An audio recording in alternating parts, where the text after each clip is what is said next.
Si, Madame Cheza, Monsieur Belmas souhaite intervenir car il a une proposition d'aménagement possible. C'est ça, Monsieur Belmas? Enfin, pas moi en tant que tel, mais effectivement, si on considère que on récupère dans le centre-ville, qu'effectivement on peut le redensifier en habitant, en mixité sociale au travers des politiques qui sont menées là, eh bien, moi qui étais pendant quelque temps responsable des parents d'élèves donc à André Chénier, il s'avère que c'est un des 3 collèges du centre-ville et 2 se touchent donc sur la partie, on va dire, nord. Celui-ci, c'est plutôt la partie sud, qui couvre sur la carte scolaire les Capucins, enfin tout un grand périmètre. Donc la question, c'est, déjà à cette époque-là, il manquait de place pour, par exemple,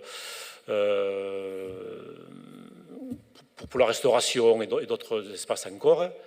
Est-ce qu'on a eu contact éventuellement avec, là c'est le conseil départemental, pour voir si il n'y a pas des besoins qui émergent, parce qu'encore une fois, il serait dommage que les gens qui vont habiter, je l'espère, encore plus densément dans le centre-ville et autour, ne trouvent pas ensuite, en primaire ça va, mais en secondaire, qu'ils trouvent de quoi accueillir leurs enfants et leurs... Voilà. C'est cette simple question. Je l'avais dit en commission déjà. Et bon. Oui, effectivement, Monsieur Belmas, le sujet a été abordé en commission. Je vous ai répondu qu'à ce jour, pour le moment, il n'y avait pas de véritable projet sur cette emprise foncière, puisqu'il reste encore à acquérir un lot de copropriétés.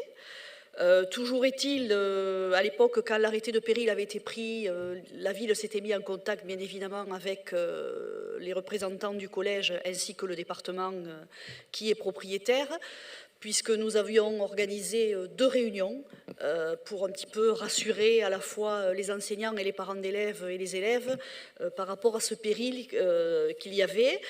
À ce moment-là, le département n'avait pas forcément manifesté le besoin de s'agrandir. Ça a été quand même soulevé lors de la dernière commission, où vous avez dit qu'éventuellement, il manquait peut-être de la place au niveau de la restauration. Après, nous verrons par la suite, quand nous aurons l'emprise foncière totale, de voir qu'est-ce qu'on réalisera. Voilà. Pour le moment, je ne peux pas vous répondre, oui, il y a un réel besoin pour le département, encore faut-il que officiellement le département nous contacte. Voilà. Et pour le moment, il n'y a pas de projet vraiment figé sur cette emprise foncière. Parfait. Bon, nous allons passer au vote. Qui est contre? Qui s'abstient? Dans le dossier est adopté.